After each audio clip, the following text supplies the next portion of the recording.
Padre, en los últimos días, los venezolanos y las venezolanas, si algo es indiscutible, hemos vivido múltiples emociones con lo que ha ocurrido, lo que viene ocurriendo en nuestro país desde la madrugada del 3 de enero, luego de que el gobierno de los Estados Unidos decidiera emprender una acción militar que derivó en acciones violentas, ataques con helicópteros y equipamiento militar en la ciudad de Caracas, y la extracción del presidente Nicolás Maduro hacia suelo estadounidense. Pero luego también han venido sucediendo un montón de cosas derivados precisamente de esa situación inicial. Esto que además se suma al contexto que ya vivíamos al cierre del 2025, que tiene que ver con la situación económica, inflación, precios y la cotidianidad de la gente. ¿Qué tenemos que hacer como primer paso para afrontar nuestras emociones, nuestros sentimientos, reconocer cuál es nuestro estado y cómo manejar todo esto a nivel psicoemocional? Mira, me encanta un poco lo que dices de no solamente ubicarlo del 3 de enero para acá, sino también mirar hacia atrás y todo lo que esto ha significado. Porque una de las palabras que más predomina entre nosotros es el tema de incertidumbre. Incertidumbre, y uno va leyendo por diferentes vías y un poco el sentir de la gente.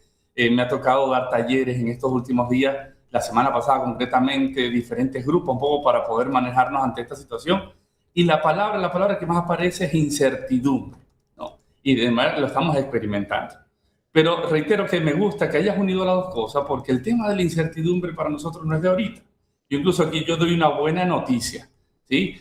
Si hay algo que tenemos los venezolanos, que a lo largo de todos estos años, de todas estas décadas, tenemos un PhD de cómo vivir y trabajar en medio de la incertidumbre, ¿sí? Y de verdad que ante tantas cosas que hemos vivido, realmente cuando nos comparen, cuando incluso nos colocan en otro sitio, gente que no ha vivido lo que hemos experimentado nosotros, cómo nosotros reaccionamos ante esto, realmente ya tenemos muchas etapas de recorrido. La mala noticia es que la incertidumbre no lo vivimos en el vacío, sino que, bueno, que a lo largo de todos estos años, esta experiencia del 3 de enero un poco también la explota mucho más, es que estamos muy vulnerables por la cantidad de traumas psicosociales que venimos experimentando. Entonces, estas dos cosas cuando se unen, hacen que todo este cóctel de emociones que estamos experimentando, por supuesto, salgan mucho más a flote, y a veces nos sentimos cómo podemos controlarlo, porque el problema de la incertidumbre es que, bueno, es la falta de control y los niveles de inseguridad que aumentan mucho más. Pero reitero, el tema de la incertidumbre la vivimos socialmente, aquí estoy destacando socialmente, porque si además la trabajamos personalmente, la incertidumbre nos acompaña en el día a día. Cuando nos levantamos en la mañana, siempre está en la incertidumbre, ¿qué será del día? Y por eso la vida espiritual, cuando es para nosotros importante, decimos, Señor, me pongo en tus manos, ¿no? Me pongo este día, pongo todas estas cosas, porque cada vez nuestros pasos siempre están llenos de mucha incertidumbre. Reitero, pero cuando esto ya se hace social, con una serie de elementos que nos hacen muy vulnerables, le experimentamos de manera muy difícil. Entonces, lo primero ante esto, pero no es receta. Yo creo que es importante que siempre insistimos en torno a ello. Lo primero es, en todo este tema, para poder tener criterios de discernimiento, es poder darnos cuenta qué nos está pasando y cómo nos estamos viviendo. Y por eso es clave decir, ponle nombre y apellido a estas emociones que estás experimentando. ¿Por qué? Porque hay un principio en psicología, incluso en la propia espiritualidad, que dice, quien no conoce su historia está condenado a repetirla. Quien no conoce qué es lo que está pasando, entonces está condenado a repetir los mismos errores, y por supuesto esto está lleno de muchos elementos que a veces nos hacen profundamente ineficientes ante el contexto, ¿sí? Bueno, por eso digo, este abre boca en nuestra conversación es darnos cuenta que la incertidumbre es parte de nuestra vida, pero además que socialmente como venezolanos llevamos mucho tiempo en torno a ello. Por supuesto, se hace cada vez mucho más complejo, o a lo mejor también con muchos elementos muy novedosos que lo estamos experimentando. Ahora, padre, ¿cómo en ese proceso de reconocer qué sentimos? Es decir, uno tiene que parar un poco y tratar de mirarse hacia adentro y decir, bueno, me siento así o me siento así. ¿Qué sentimientos pueden aparecer en estos días? Porque si bien nuestra situación no es, hay elementos que no son nuevos, si hay como una aceleración de situaciones a partir de lo que va ocurriendo a inicio de año en el país. Entonces, para ponerle nombre, cómo ir identificando esos sentimientos que pueden aparecer en el contexto actual en el que la vida además tiene que seguir? Sí, mira, yo creo que una de las cosas que va a ayudar a todos los que nos están viendo y escuchando es que la conducta que aparece en nosotros en medio de la incertidumbre es de impulsividad, ¿sí? Entonces hay mucha impulsividad. Y dar respuesta un poco a tu pregunta, cuando uno se va viendo, mira hacia atrás, en el momento, incluso cuando uno es impulsivo, uno ve cuáles son incluso esas emociones que las están disparando ante la impulsividad. Y una de las cosas que uno, por lo menos de los que yo voy escuchando, de la gente que me ha pedido acompañamiento estos días en grupos que hemos estado, lo primero que surge primero es mucho miedo combinado con mucha ansiedad, ¿no? Además, miedo por muchas razones, no solamente por ver lo que estamos viendo en las redes sociales, lo que ha generado un poco toda esta situación, si lo enfocamos desde el 3 de enero, sino también el tema del miedo a la situación económica. Ya venimos insistiendo desde Psicodata, desde hace mucho tiempo, el tema de que uno de los grandes estresores que tenemos los venezolanos es el tema de, bueno, que no tenemos el dinero, sentimos que no tenemos, ¿no? Entonces, bueno, y aquí entonces la incertidumbre me lleva a también poder ver, dada la historia que tenemos y dado lo que estamos experimentando en este momento, ¿sí? ¿Será que ya no me alcanza? Y además ante esta situación, cuando viendo los movimientos económicos que existen, ¿me podrá alcanzar? Por supuesto, es el tema del miedo, no solamente para poder sobrevivir yo personalmente, sino que soy miembro de una familia, miembro de un contexto que, bueno, que tengo que cuidar también en torno a ello. Hay también la sensación de esa que me va a generar también esos propios traumas de lo que supone rememorar situaciones muy críticas. La del 17 está siendo como el fantasma allí. El tema de un posible desabastecimiento, el tema de una serie de cosas, bueno, que no tengo los mecanismos necesarios para poder allí enfrentar. Está también la sensación de profunda inseguridad, que está como muy conectado ante ello, ¿no? Por otro lado, en mucha gente también he podido contactar, es el tema también de esperanza. Entonces, bueno, es una incertidumbre que muchas veces te hace incrédulo, pero por otro lado también te da mucha esperanza ante ello. Entonces estamos viviendo como muchas ambivalencias de emociones, en donde esta impulsividad, una de las cosas que nos lleva a hacer es, bueno, poder darle nombre y apellido, conocer, comenzar a buscar, y nos hace ser muy impulsivo en las redes sociales. Y ahí, antes de comenzar la entrevista, ustedes decían, una de los que aparece, que manifestamos ustedes, era el tema cuidado con las informaciones que estamos teniendo. Hay mucho fake news, hay muchas cosas, hay mucha gente que lo que quiere es puro like y por supuesto sube cualquier cosa. Entonces, no, uno de los puntos que hay que trabajar es cómo nos estamos llenando también de información ante tanta basura que hay alrededor, y hay que ponerle como mucha pinza, porque cuando no somos responsables nosotros con la información que recibimos, no solamente que nos llenamos de miedo, sino que generamos mucho miedo en torno a los demás. Usted me corregirá, Padre Dani, un comportamiento natural del ser humano es buscar certezas, precisamente para sentirse seguro. Y en medio de estas circunstancias, poder identificar o poder separar aquello que controlamos de lo que no controlamos. Cuán determinante puede ser en nuestros estados de alerta y en nuestros estados de ánimo para relacionarnos con otros y poder seguir nuestras rutinas medianamente con la normalidad que sea posible. Sí, mira, si hay algo, una de las palabras que también usamos constantemente es el tema de la ansiedad, ¿no? Entonces nos volvemos como muy ansiosos. La ansiedad, lo que subyace la ansiedad es que no logramos controlar las cosas. Entonces, no, cuando no logramos controlar, esos niveles de ansiedad van subiendo y por supuesto también, reitero, y nos hace profundamente impulsivos. Cuando nosotros, la ansiedad va disminuyendo, cuando le vamos poniendo nombre y apellido, cuando vamos conociendo qué es lo que tenemos alrededor, cuando incluso vemos las consecuencias. Sí, entonces es propio, como tú muy bien lo has dicho, es propio de todos nosotros poder controlar las cosas, y la incertidumbre nos lleva a poder estar experimentando cosas que no controlamos, ¿sí? Entonces, no, esa es una de las cosas que teníamos que trabajar, es en revisar, además de ponerle nombre y apellido, poder identificar lo que está bajo mi control y lo que no está bajo mi control. Hay cosas, hay muchas cosas, especialmente en estos días cuando la incertidumbre está siendo la palabra como más nombrada, es porque están apareciendo cosas o muchas cosas y a nivel macro y micro que no estamos pudiendo controlar. Bueno, yo aquí les sugiero un taller que dicté el viernes de la semana pasada. Una de las cosas era, bueno, primero ponerle nombre, agarramos una hojita y ponerle nombre y apellido a los sentimientos que yo estoy experimentando. Incluso si hay que ponerle un dibujo, le pusimos un dibujo y la gente de verdad que lo hizo muy bien y ayudó muy bien. Y luego entonces, externo, agarramos una hoja de un taquito y entonces, bueno, ¿cuáles son las cosas del contexto que me están impulsando o llevando a su máxima expresión estas emociones que estoy experimentando? ¿Sí? Bueno, ponerle nombre y apellido y poderlo ubicar, porque eso va disminuyendo los niveles de ansiedad y de otra forma no va a tener mucho más como que esta experiencia un poquito más de control, porque vamos conociendo lo que tenemos aquí delante.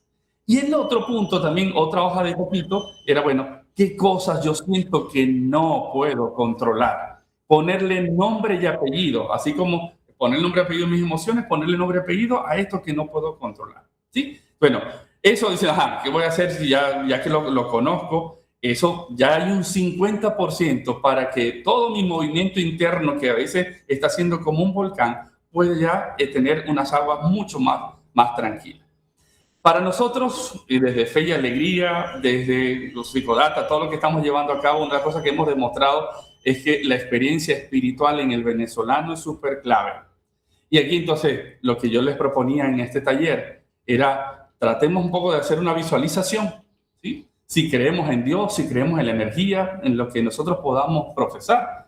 Como cristianos, por supuesto, creemos en este Dios, en este Jesucristo, ¿sí? Sentimos que, bueno, que toda esta situación que no controlo, que mis emociones que me están haciendo muy duro, trato de meterla en un saco. Meto eso en un saco, pero además vamos visualizamos que la metemos en un saco y la ofrecemos. Decimos, Señor, lo pongo en tus manos. Dame además la sabiduría, dame el discernimiento para yo poder tener la palabra oportuna, tener la conducta oportuna, poder de una otra forma manejar, regular mis emociones para poder responder a este momento y además poder ir caminando, además conocer para poder seguir afrontando. ¿Por qué? Yo creo que es importante este tipo de ejercicio, otros que les pueda ayudar también. Y es que el peligro que tenemos ante la falta de control es al final quedarnos cruzados y caer en el conformismo. Otro tipo de actitud que tenemos es el tema de estar con una resistencia, pero una resistencia que al final es reaccionar y muchas veces de manera muy irracional. Y es la típica resistencia que al final nos va agotando muchísimo. Aquí hay un tercer elemento que en varias veces que hemos conversado en este espacio iraní, en lo que siempre insistimos, el tema desde la resiliencia, ¿sí? Que no es un conformismo, sino que es esa capacidad de poder identificar lo que puedo controlar, lo que no puedo controlar y realmente poder identificar cuáles son aquellas conductas, actitudes que históricamente, cuando yo he tenido grandes adversidades, he podido ver esas puertas que se abren y las puedo cruzar. Entonces yo creo que es poder identificar lo que controlo, lo que no controlo, hacerlo siempre en equipo porque solo no podemos, ¿sí? Y por eso aquí otra de las cosas que nos ha parecido en Psicodata es que nuestros grandes pilares en estos momentos de crisis es nuestra familia, ¿sí? Nuestros amigos. Bueno, cómo poderlo hacer, pero no para solamente ver lo mal que lo estamos pasando, sino, bueno, ante esto, cómo lo podemos hacer. Y además, si esto lo podemos extender a los grupos, si estamos en contextos eclesiales, si estamos en contextos sociales, ¿sí? ¿Cómo podemos hacerlo de manera grupo? Porque hay algo que también insistimos desde Psicodata. Somos unos gigantes en la resiliencia individual, pero somos unos enanos en la resiliencia social. En los contextos de incertidumbre, la tendencia es aislarnos, cada uno resolviendo y sobreviviendo. Es importante cómo podemos hacer vida de familia, vida de comunidad, vida de amistad, pero siempre para poder cruzar esas puertas que se abren. En este último aspecto quisiera profundizar un poco más, porque hablando de imágenes, como para entender un poco, quienes alguna vez nos hemos montado en un avión siempre nos dicen que en caso de emergencia, primero nos pongamos la mascarilla y después ayudemos al otro y no al revés. Creo que más o menos va siendo en el manejo de las emociones. Sí, manejemos las nuestras, pero luego tal vez haya que entender, empatizar, ayudar, acompañar a otros y a otras. No todo el mundo tiene la capacidad de hacerlo, pero sí podemos decidir asumir actitudes en espacios más colectivos a partir de esa revisión individual. Usted decía al principio de su intervención, Padre Dani, que tenemos muchos traumas colectivos, bueno, lo del 3 de enero es un asunto, pero tenemos un montón de hitos en nuestra historia contemporánea que han marcado profundamente nuestra emocionalidad, nuestro manejo de estrés, de ansiedades, que dejan huella, periodos de escasez, el apagón general, y podríamos hacer una lista larga que quizás no haga falta en este momento, porque todos los que nos escuchan y ven a esta hora lo entienden porque lo han vivido también. ¿Cómo ser parte de esa sociedad que no todo el mundo tiene cómo manejar sus emociones, donde hay una tentación tremenda a manejarse desde las pasiones y donde afloran sentimientos que son productos de otros traumas, de eventos pasados y que podrían provocar situaciones que escalarían en violencia, en confrontación, en agresiones, si no sabemos precisamente manejarlas? ¿Cómo reconocer cuál ha de ser nuestro comportamiento en esos entornos y también nuestra responsabilidad de aportar para que estos entornos se puedan controlar? Mira, una de las cosas que es típica, y comienzo como de lo más crítico, ¿no?, que está siendo típico en estos días, y aquí de una vez hago el aporte de que desde la Escuela de Psicología de la UCAP tenemos la psicolínea, que es de atención de emergencias emocionales. En la psicolínea en estos días, lo que más nos ha llamado la atención y nos ha preocupado muchísimo es que nos han llamado familiares de personas que han tenido momentos de unos brotes muy críticos. Y estoy hablando de brotes psicóticos, en donde lo típico que se conoce coloquialmente, así como que cuando uno le da una loquera de esas veces pasajera, o bueno, porque hay un trastorno que hay detrás, ¿no? Bueno, cuando traigo esto de lo más crítico, porque si sentimos que nos estamos profundamente desbordados, pero totalmente desbordados, que nuestra impulsividad ahí, de verdad, que está en su peor expresión, donde no rendimos, donde no nos concentramos, en donde, bueno, sentimos que nuestra vida en este momento no está bien, hay que buscar ayuda, ¿sí? Y tanto, así como ponerse la cámara, me encantó esa figura que utilizaste, Iraní. Primero, cuando uno está en el avión, le dice, ponte primero tú el equipo para poder ayudar a otro. Así también eso, poder ver también cómo poder ayudar a la gente. Las llamadas que hemos recibido, reitero, son de familiares diciendo, ¿qué hago? ¿Cómo podemos hacer? ¿Cómo podemos ayudar? De tanto las personas que están en situación crítica como los familiares, los amigos, poder buscar la ayuda en este momento a gente profesional, ¿sí? No improvisemos. Y por eso, por diferentes vías, por las redes sociales, está nuestra psicolínea, está la Federación de Psicólogos, está Psicólogos Sin Fronteras, que buscando nuestras redes, ahí pueden buscar esa ayuda, porque, reitero, necesitamos poner de otra forma los mecanismos para poder salir adelante, que no estamos en un contexto nada fácil, aun cuando ya tenemos una historia, como le decíamos al principio, ¿sí? Entonces, bueno, yo creo que eso es lo importante, buscar ayuda y buscar ayuda profesional adecuada. Y aquí incluso les doy de una vez el número de la psicolínea, 0414-121-7882. Reitero, 0414-121-7882. Y el otro es 0424-172-3981. 0424-172-3981. Solo normalmente atendemos los jueves de 8 de la mañana a 5 de la tarde. Pero ante esta situación crítica que estamos viviendo, durante esta semana, desde hoy lunes a viernes, desde hoy lunes hasta el viernes, estamos atendiendo 8 de la mañana a 5 de la tarde. Vamos a ir viendo, anunciaremos el viernes que viene si podemos extenderlo una semana más. Pero reitero, busquemos la ayuda. Si no, también pueden buscar nuestras redes sociales, @psicodata, BZLA, Venezuela abreviado, ¿sí? Ahí también pueden buscar otros mecanismos para poder ayudar. Lo otro, en el tema del autocuidado, además del tema de lo crítico, también poder nosotros tener estos mecanismos de autocuidado. Y allí, aunque pareciera cosa tonta, lo que ya incluso hemos reiterado, tener unos espacios. Tú decías al comienzo de esta entrevista cómo poder tener algún momento, y estoy hablando de 5 minutos, incluso 2 minutos, ¿sí? ¿Qué me está pasando y a dónde me está llevando esto que me está pasando? Si vemos que esto me está desbordando, hay que hablarlo con el familiar, hablarlo con el amigo. Si sentimos que el amigo y el familiar no me está ayudando, busquemos ayuda profesional. Los recursos espirituales son fundamentales y de verdad que si hay algo que tiene la experiencia cristiana es que nace y se crece en la crisis. Entonces, bueno, tener esta experiencia espiritual de verdad que es otro de los grandes elementos, de verdad que ayuda muchísimo. Y aquí les traigo a colación, cuando nosotros desde Psicodata trabajamos todo el tema de conductas autolesivas, todo el tema de suicidio y todo el tema de los intentos, el elemento espiritual es fundamental y uno ve cómo la gente puede salir mucho más rápido. Entonces, por eso, este es otro mecanismo que nos va a ayudar muchísimo y además si forma parte de nuestra vida, verdad que es súper clave.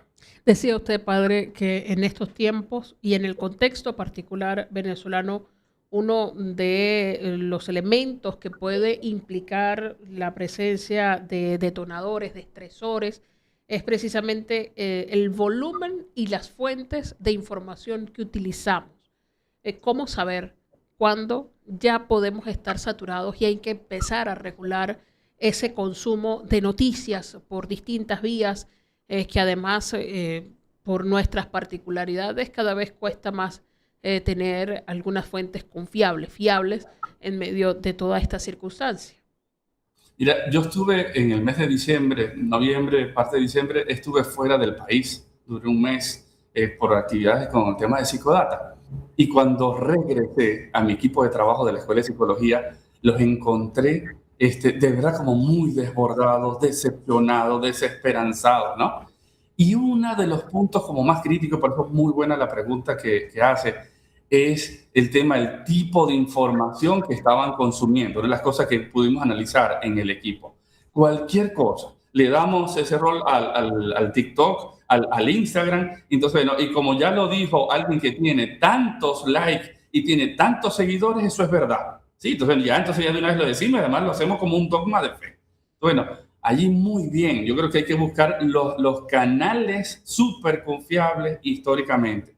Tengo que buscar Fe y Alegría, toda la plataforma de Fe y Alegría, toda la noticia que tiene Fe y Alegría.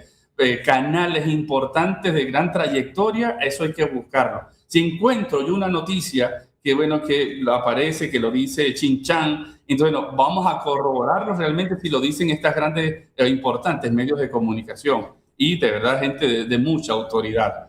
¿Por qué? Porque al final, en este deseo de buscar la certeza, como tú muy bien lo decías inicialmente, Iraní, entonces, bueno, vamos impulsivamente a llenarnos y, bueno, y encontramos información que nos perturba mucho más, que nos descoloca mucho más. Por supuesto, los niveles de ansiedad, la impulsividad, todo lo que hemos conversado, eso de verdad que aflora, pero de manera exorbitante, ¿no? Por eso es muy, pero muy importante, no solamente para poder entender y para poder seguir las líneas, sino incluso para nuestro propio bienestar y el bienestar de la gente. Porque cuando consumimos información que termina siendo basura y que al final es para hacer cualquier otra cosa, ganar like o no sé qué cosa que puedan hacer, al final nos vuelve mucho más irascibles, nos hace mucho más impacientes y quienes pagan las consecuencias son primero nosotros mismos y pagan las consecuencias la gente que más queremos. Entonces, bueno, por responsabilidad nuestra, por responsabilidad con nuestra familia, reiteremos cómo buscar esos canales más idóneos. Adelante.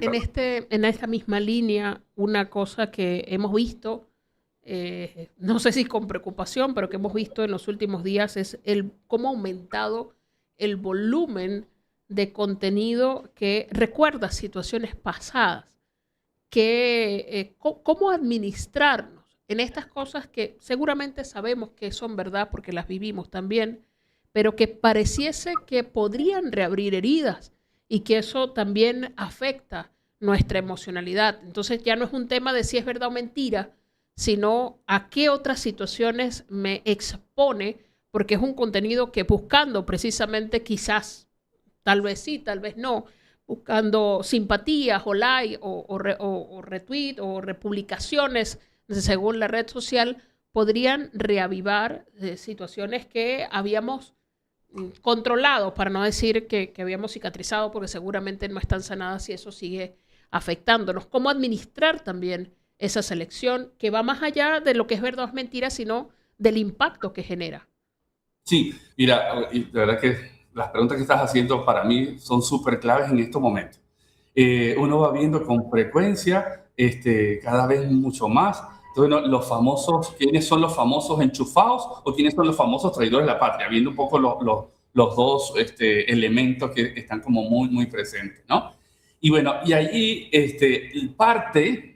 creo que hay una típica dinámica psicológica que bueno, que uno fácilmente se puede enganchar y bueno, que te permite sacar como lo peor y además dices todo lo peor y ahí te metes en un rollo y además en un laberinto que bueno, que te lleva a incrementar mucho más.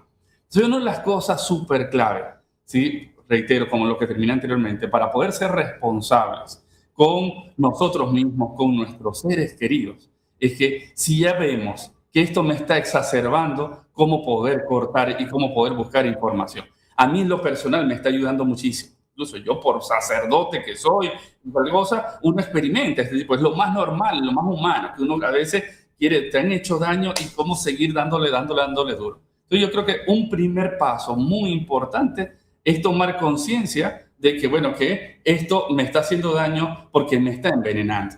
Y miren, si queremos, aquí estamos hablando ya todo el tema de lo que va surgiendo el resentimiento, lo que va surgiendo incluso que es su mayor expresión, lo que suponen estas dinámicas que más bien fomentan más el odio. Y hay algo, si no queremos ser moralistas, no queremos, por tú que eres sacerdote, quieres que todo el mundo sea con una línea, independientemente de eso, de la postura política, religiosa y filosófica que tengamos. El hecho de alimentar el resentimiento, el hecho de alimentar incluso el odio, es ir tomándote veneno constantemente. Y al final, la otra persona va a estar lo más tranquila y tú profundamente envenenado. Entonces, por eso es muy importante identificar este tipo de dinámica para poder tener uno mayor bienestar, ¿sí? Miren, yo aquí les hago una confesión pública. Yo en mi vida he sentido resentimiento una vez, ¿no? Y de verdad que por una persona que sentí profundo resentimiento. Qué mal la pasé. ¿Por qué? Porque era todo el día dándole vuelta y qué le hago, qué no le hago, qué le digo, qué no le digo. Y al final pasaba yo invirtiendo tiempo, horas en esta situación. Y entonces, bueno, me di cuenta, aparte del discernimiento, el acompañamiento, el tema de poder buscar ayuda, uno dice, mira, al final la otra persona la veía y además me daba información de otra persona, estaban de lo mejor, tranquila, y además uno como que ignorándolo, ¿no? Y uno es el que está sufriendo. Si uno quiere dar de una otra forma ese paso es cómo poder poner eso afuera.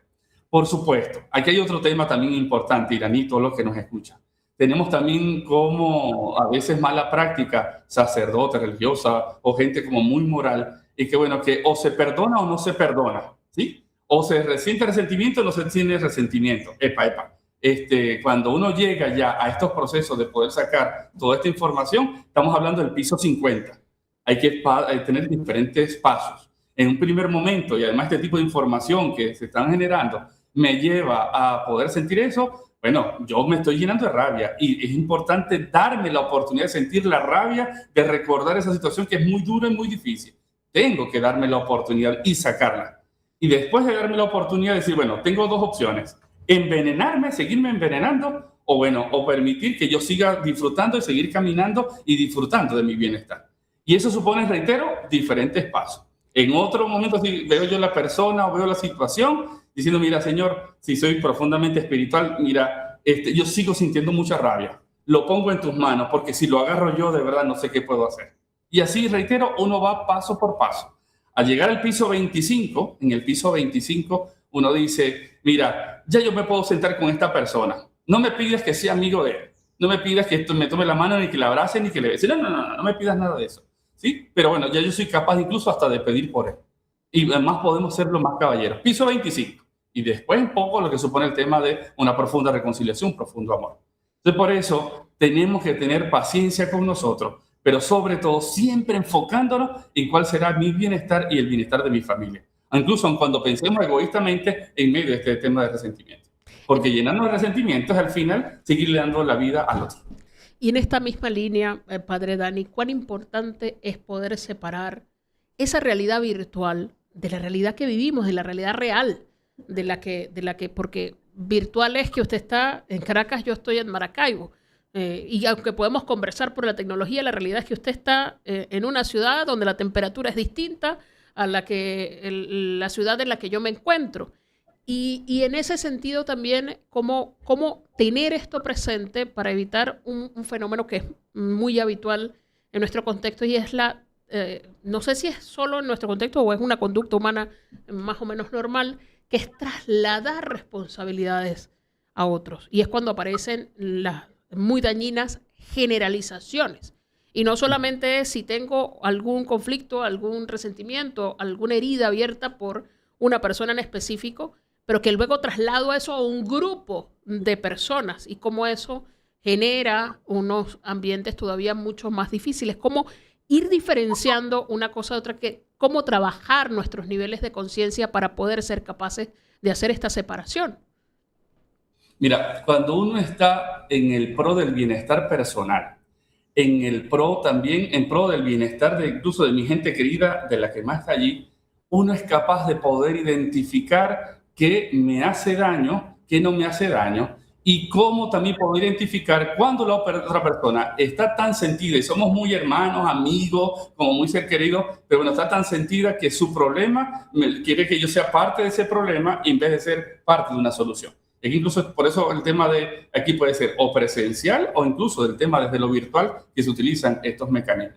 Y aquí les pongo un ejemplo, y perdonen la autorreferencia. En estos días me pasó con una persona muy querida que está pasando por una situación conflictiva con otra persona. Y entonces, bueno, yo iba a comprar en un lugar diciendo, no vayas a comprar en ese sitio porque en ese sitio está esta persona que hizo daño y además con todas las razones, ¿no? Entonces, bueno, yo le dije, mira, una cosa que tienes que estar como tener muy presente. El problema con esa persona es tuyo, no es mío, ¿sí? Y además no es un tema egoísta, sino que, bueno, que es el tema de yo quiero ser solución para ti y no quiero ser parte de ese problema, porque cuando soy parte de ese problema, por supuesto, ni te ayudo a ti ni ayudo a la otra persona. Entonces, ¿cómo poder tener la distancia respectiva y que al final poder generar no solamente, reitero, bienestar en mí, sino en la otra persona? Porque cuando estamos resentidos, cuando estamos llenos de mucho odio, por supuesto queremos que mucha gente esté unida a nosotros para hacer una buen frente y hacer una batalla que liquide a la otra persona. Y por supuesto nos ponemos esos mecanismos y no existe nadie porque todo el mundo queda liquidado, ¿sí? Bueno, por eso es muy importante. Y aquí reitero, si queremos ser incluso desde una perspectiva muy egoísta, en donde no me interesa valores, no me interesa lo moral, no me interesa incluso lo espiritual, sino que me intereso yo. Al final, incluso si quieres pensar en ti, el hecho de cómo poder generar bienestar en ti y en tus seres queridos es poner esos límites y no permitir que otros te agarren, te amarren y te lleven por la línea en donde tú no quieres ir. Padre Dani, de verdad, muchísimas gracias por acompañarnos esta mañana. Por favor, recuérdenos las líneas disponibles, cuáles son los servicios o las cuentas a las que la gente puede acceder si siente que necesita alguna orientación adicional o algún apoyo especializado que se le pueda brindar a través de estas plataformas. Con gusto, mira, todos los que están con emergencias emocionales para dar primeros auxilios psicológicos, tenemos la psicolínea de la UCAP, que es el programa de Psicodata, que es 0414-121-7882. 0414-121-7882 y 0424-172-3981. 0424-172-3981. Por esta semana estaremos trabajando todos los días, de 8 de la mañana a 5 de la tarde. Normalmente solamente la atendemos solo los jueves, pero reitero, por esta semana, y el viernes anunciaremos si lo vamos a poder extender una semana más para poder ayudar en estos contextos. Por otro lado, si yo quiero poder trabajar otras cosas más tiempo, porque están líneas de atender en un momento dado, tenemos también el psicomapa. Entonces, lo ideal es que nos sigan en nuestras redes, en @psicodata, y psico es con PS de psicología, psicodata BZLA. Síganos allí y ahí entonces encontrarán el psicomapa. El psicomapa es un directorio nacional donde tenemos esos servicios psicológicos, psiquiátricos, psicosociales, tanto gratuitos como de precios solidarios. Entonces, bueno, si usted se encuentra en el Amazonas, usted le da clic al estado Amazonas y ahí le aparece cuáles son los centros que hasta ahorita tenemos mapeados para poder buscar esa ayuda. Y además hay tanto las indicaciones, dónde queda, horario, qué tipo de atención se está teniendo.